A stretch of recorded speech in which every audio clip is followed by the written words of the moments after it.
California Governor Gavin Newsom is now calling his city's homeless encampments unacceptable, which is odd since he's the guy who, made them acceptable, turning sidewalks into red carpet events for drug addicts, thieves, and unemployed CNN anchors.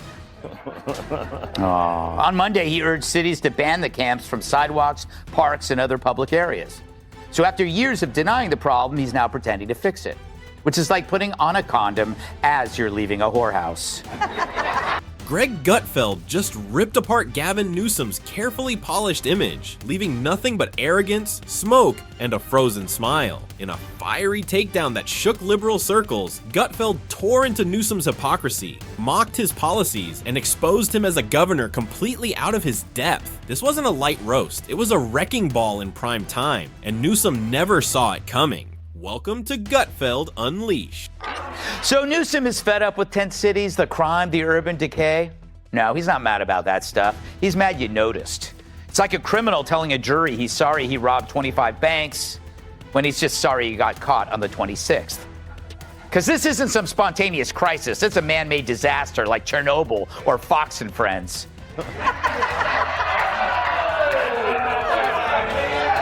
And the night started like any other on Gutfeld's stage. Bright lights shining, his coffee mug in hand, and that sly grin ready to strike. But this wasn't just another show filled with playful jokes. Tonight, Gutfeld was in attack mode. His target, California's so-called golden boy, Gavin Newsom.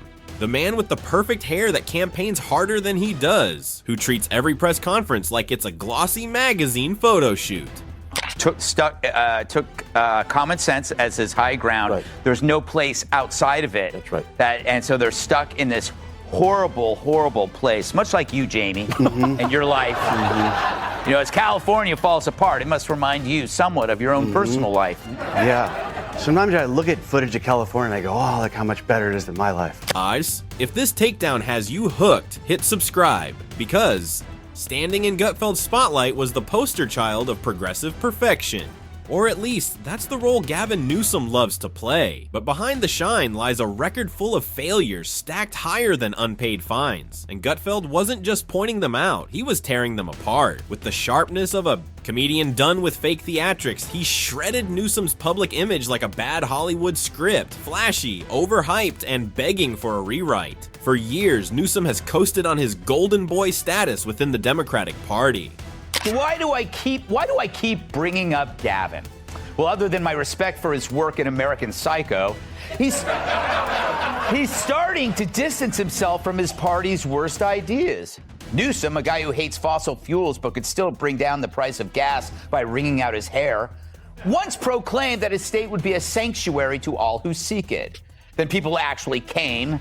He flashes a toothpaste commercial smile, throws out buzzwords like he's on a TED Talk, stage and struts as if California were a paradise built by his own hands. But beyond the staged events and glittery dinners, the reality outside the governor's mansion has collapsed. And Gutfeld wasn't letting the illusion slide. The moment he stepped on stage, the tone shifted. No warm-up, no soft jokes, just a wave of brutal truth slicing through Newsom's carefully crafted ego. You conflate order with authoritarianism, you get chaos and destruction. So if restoring order is evil, then the Dems are now the party of disorder. Turns out the only system they had was wokeism, and it rotted any basic principles the party had to begin with. Which is why, like Gavin himself, they're left looking at 2028's hopes going up in flames. And this time, no one is going to help them put it out. Gutfeld began peeling away the polished surface, exposing the rot beneath California's image. The model state Newsom brags about now looks like a state crumbling under its own weight. Streets have turned into sprawling tent cities, while taxes shot up so high that Elon Musk practically sprouted wings and fled to Texas. For crime, Gutfeld didn't need to exaggerate. The facts were damning enough. Smash and grabs left stores in ruins, and carjackings became almost as common as calling an Uber. Yet somehow, Newsom still clings to his fairy tale of success. Problem is his track record, his performance as mayor, as lieutenant governor, and governor. And your analogies are great. I think mine are better. And just hold on, and here's why. He shows up at the fires and says, who the hell caused this? I'm going to crack down on the people responsible. He sees the homeless encampments blocking the sidewalks and said, you guys clean that up. He started it. He spent $3 billion to fix it. And his opening words in 2020 when it got the job is, it's a disgrace. The richest state in the country and the richest nation of the world has a homeless problem. I will fix it. He spends $1 billion. When it's not fixed, he blames the mayors, and he also forced the movie industry and Silicon Valley out of the best state in the country by high taxes. I've never seen someone with such a bad performance, but yet I think he's the front runner to get the nomination for the Democratic Party. Yeah, it's true. It's true. They got nobody else. Sherrod, welcome back. Thanks, Willies Chase Torias. And somehow, Newsom still found the time to lecture other states, preaching about morality, freedom, and leadership as if he were America's guiding star.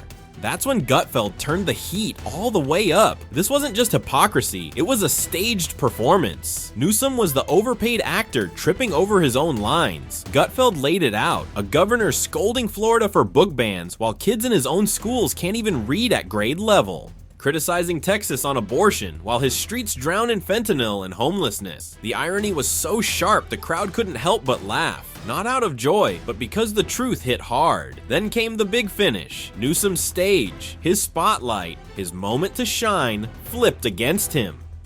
So last week, Newsom said he hopes the conservative Supreme Court will overturn the current law that bans his state from removing out-of-control homeless encampments. Imagine that. Well, what did you expect, Gavin? That the sanctuary seekers were going to show up in Winnebagos? Once again, another example of a high-profile lib using his big mouth to write a check his ass can't cash. Last year, after the Texas Governor Abbott ordered that parents of transitioning children should face criminal investigation, Newsom then tweeted this: trans kids and their families should be celebrated, not targeted by the state. They are heroes. And so to fearful families in Texas right now, California's door is always open to you. With that sly grin, Gutfeld painted a brutal picture. California's middle class is disappearing faster than water in the desert. Small businesses lock their doors for good, while Hollywood elites and Silicon Valley moguls sip champagne behind guarded gates. And through it all, there's Gavin, still smiling, still flawless, hair sculpted like a statue, as if the suffering around him were just a backdrop for his next campaign ad. But Gutfeld wasn't aiming for cheap laughs. He came armed with a harsher truth. Newsom wasn't just flawed, he was driving people out. Families weren't leaving because they wanted to. They were fleeing because they had to. Businesses packed up, desperate to survive somewhere else. Even lifelong Californians were left asking, how did it get this bad? What do you think about Gavin Newsom? What's going on there? I don't know. I don't know how they bump out Kamala out of VIP, put a white male in there and take her out. She's got too much of an ego to just step aside. She's going to go crazy if they try to do that. Plus, she had a strong 2% support, so don't forget that. Yeah, but she's waiting for that spot to just open for her, and then you put a white male in there. Yeah. I don't know how they're going to put. I mean, they did it to Bernie. They threw him under the bus two presidential ones in a row. They just gave him a couple extra houses in Vermont. Go, yeah, you got some extra money. But I don't know how they could do it with her. Yeah, it'd be great if they threw her under the bus because she really likes buses. Remember? And Gutfeld didn't stop. He locked in on the man steering California's sinking ship. It felt like watching a magic trick unravel. Every illusion Newsom built peeled away one by one. The economic growth he bragged about? Smoke and mirrors. His climate leadership? Empty press releases wrapped in solar panels. Even his so-called compassion? Just a performance for the cameras. Then came the moment that froze the room. Not rage, but crystal clear truth. Gutfeld compared California to a mansion gleaming on the outside. Spotless windows, manicured lawns, but step inside and you'd smell mold, see cracked foundations, and a leaking roof, a shiny shell hiding decay. He called it a house held up by slogans, built on collapsing policies. That, he declared, is Gavin Newsom's California, a dazzling disaster wrapped in progressive packaging. The audience gasped, then laughed. Not because it was exaggerated, but because it was exactly what they suspected. California wasn't a beacon, it was a warning. Californians used to sell maps of celebrity homes, not landmines. Now, instead of sightseeing, tourists play hopscotch so their shoes don't get hepatitis. And when residents complain, they're called cruel. And now we're supposed to believe Gavin? Hell no. All the problems of the last decade were based on his and his party's lies. The crowd's laughter wasn't at a joke, it was recognition. They knew the truth, and Gutfeld delivered it with the precision of a scalpel. Meanwhile, Gavin, whether lounging in luxury or speaking from velvet-draped podiums, probably thought his grin could withstand any late-night jab. But he was wrong. Dead wrong. Gutfeld didn't just dent the armor, he ripped it open. This wasn't a debate, it was demolition. And from the rubble, something darker emerged. Whispers of presidential ambition. That's the danger Gutfeld warned about all along. This wasn't just hypocrisy or failure, it was a plan to spread California's chaos across the country. The thought sent chills. If California was the experiment, Newsom was the lab-coated scientist, and America the next test. Gutfeld wasn't about to let that nightmare slip past without a fight. Then came the national polling by overwhelming majorities. It turns out Americans don't favor minors transitioning. So last week, when a California law was proposed that judges in custody cases favor the parent who supports transitioning a child's new gender, Newsom killed that law quicker than a late-term abortion. Yeah, I know, huh? Now the left, being the left, was outraged, but they missed something, because now Newsom says he only vetoed it since it's already the law.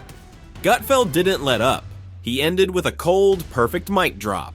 A sly smirk, a slow sip from his mug, and a stare into the camera that said it all. We see you, Gavin. No amount of hair gel could cover this disaster. What made it stick wasn't just the laughter, it was the sting of truth. Gutfeld dismantled the myth of Gavin Newsom with nothing more than sharp wit and undeniable facts. No shouting, no theatrics, just sarcasm sharpened like a blade, cutting clean as reality itself finished the job. He led his viewers straight into San Francisco's crumbling streets, where billionaires step around human waste on their way to dinner, and businesses shut down, not from competition, but because law and order collapsed. The picture was undeniable. Gavin Newsom's California isn't a model, it's a warning flashing in neon. And Gavin ponders why Dems lost.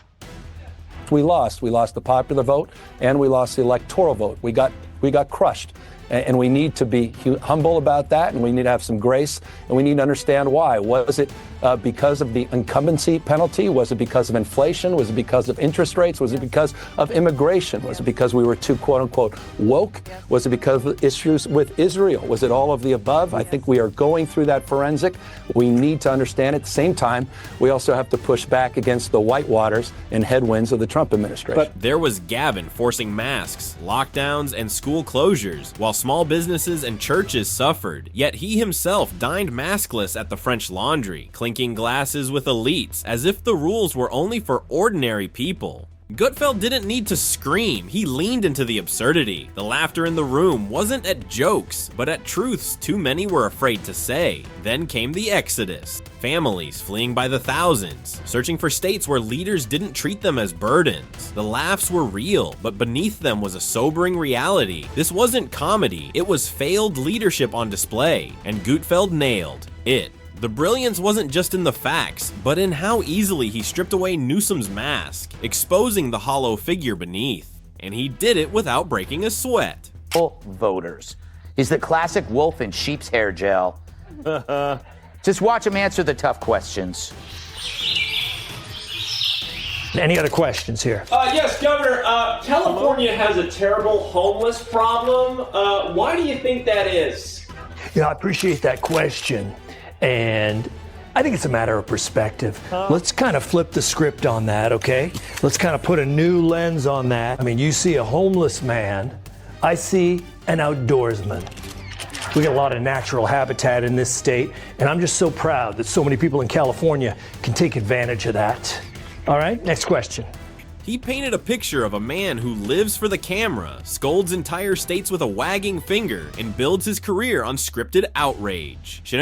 Newsom, the walking ad for style over substance, wasn't spared for a second. Behind the polished image and perfect hair, Gutfeld revealed the truth. A political mannequin, smooth on the outside, empty on the inside. And he went after the whispers too. The idea that Newsom has his eye on the White House. The thought that a governor who ran California into the ground could try to sell the same chaos to America? Comedy gold. Gutfeld didn't waste it. He landed hit after hit with flawless timing. But the best part? The humor wasn't mean. It was honest. That's what cut so deep. Every smirk, every pause, every jab carried one message. This wasn't leadership, it was branding. And that brand was collapsing in real time. Gutfeld didn't yell, didn't rant. He let reality do the damage. And yes, Greg Gutfeld dismantled Gavin Newsom. Not with rage, not with insults, but with something deadlier to a politician addicted to his own reflection. Humor sharpened with truth. In a world built on spin, optics, and sound bites, that kind of honesty doesn't just land, it explodes. That night wasn't just a win for Gutfeld, it was total obliteration, a freight train of truth crashing straight through Newsom's carefully staged image.